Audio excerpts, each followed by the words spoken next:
Você conhece Osamu Tezuka? E a Princesa e o Cavaleiro? Kimba, o Leão Branco? Não?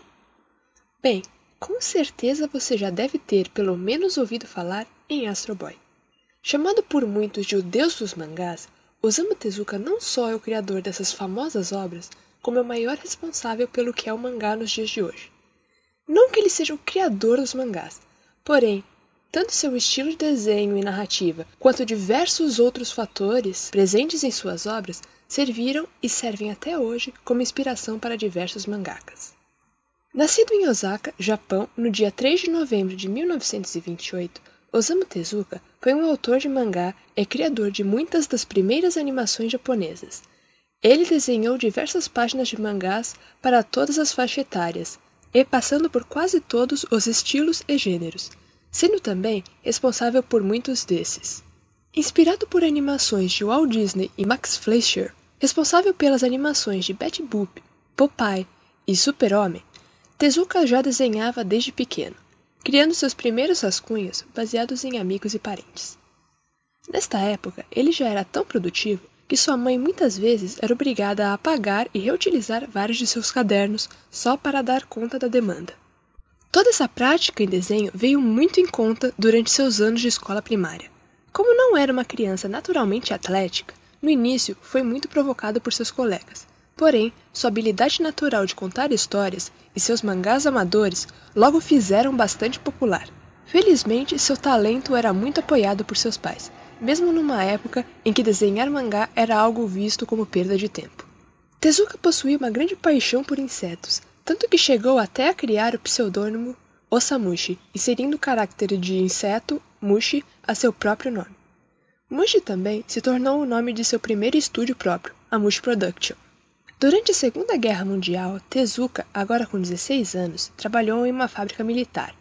O terror que vivenciou durante essa época refletiu em muitas de suas obras, como, por exemplo, a última de 1983, Adolf Nitsugo, ou Mensagem para Adolf, também conhecido como Os Três Adolf.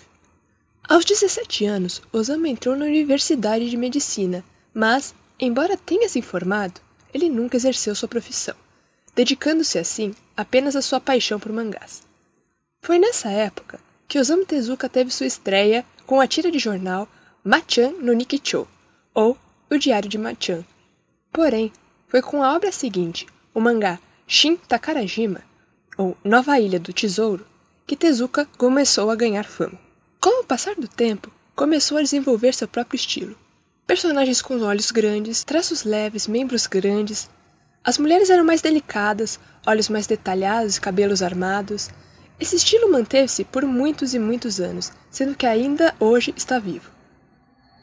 Tezuka tinha o costume de reutilizar seus personagens, fazendo com que eles aparecessem em diversas obras, muitas vezes com nomes diferentes, como se fossem atores. Isso era chamado pelo próprio de Star System. Tezuka possuía até uma lista de quanto cada um ganharia. Tezuka também costumava se colocar em suas próprias obras.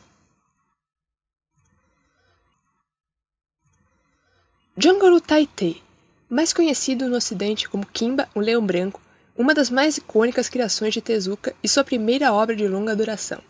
A história fala sobre as aventuras de Léo, o leão, e sua tentativa de suceder seu pai, morto por um caçador, como rei da selva. Em 1965, a Mushi Production fez uma série animada baseada no mangá, a primeira animação colorida da televisão japonesa.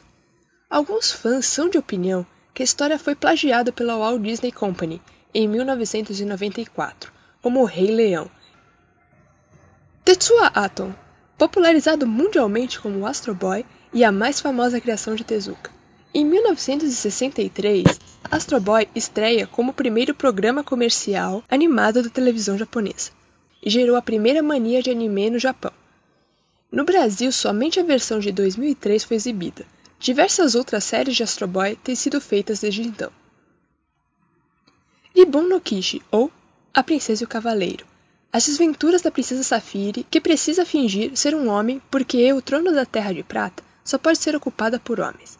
Ribbon no Kishi criou um gênero inédito no Japão, o shoujo, quadrinhos que têm como público-alvo as meninas, e estabeleceu muitos dos temas dos shoujos posteriores. Foi transformado em anime em 1967 e exibido no Brasil entre 1973 e 1984, com enorme sucesso. Hinotori, também conhecido como Pássaro de Fogo ou Fênix, a obra mais profunda e ambiciosa de Tezuka e considerada pelo mesmo como a obra de sua vida. Lidando com a busca do homem por imortalidade, estende-se do passado distante ao futuro longínquo. Infelizmente, a obra continua inacabada. Blackjack. A história de Blackjack, um talentoso cirurgião que cobra enormes quantias para realizar cirurgias. Esse é o mais longo trabalho de Tezuka. Buda. A visão de Tezuka da vida de Buda. A série é aclamada como sendo o retrato fiel da época de Buda, apesar das liberdades criativas que Tezuka dá a si mesmo. Entre outras animações produzidas por Osamu e exibidas com sucesso no Brasil, podemos citar Dom Drácula, Visitantes do Espaço, também conhecido como Os Três Espaciais, e Jet Mart, o Menino Biônico, uma variação mais high-tech do Astro Boy. Além de mangás, Tezuka também criou diversas animações experimentais. Foi chamado diversas vezes para participar de trabalhos ao redor do mundo. Em janeiro de 1965, foi convidado por Stanley Kubrick para dirigir o filme 2001 Uma Odisseia no Espaço. Porém, rejeitou, dizendo que não poderia deixar o Japão. Tezuka chegou até a fazer um projeto de parceria com Maurício de Souza, de quem era amigo pessoal. Porém, esse projeto não pôde ser realizado. Tezuka foi internado com fortes dores no estômago. Porém, mesmo hospitalizado, ele nunca deixou de trabalhar, dando instruções a seus assistentes da cama do hospital. Em 9 de fevereiro de 1989, Osamu Tezuka morreu de câncer no estômago. Cercado por sua família, suas últimas palavras foram: "Eu imploro, deixe-me trabalhar." Durante seus mais de 40 anos de carreira, Osamu Tezuka desenhou mais de 150.000 páginas de desenho, cerca de 700 volumes de mangá, e 200.000 páginas de storyboards e scripts para cerca de 500 episódios de animes, curtas premiados e longas de grande destaque. Suas obras não só definiram o que hoje chamamos de mangá, como foram responsáveis pela imensa popularidade que eles possuem hoje em dia, tanto dentro quanto fora do Japão.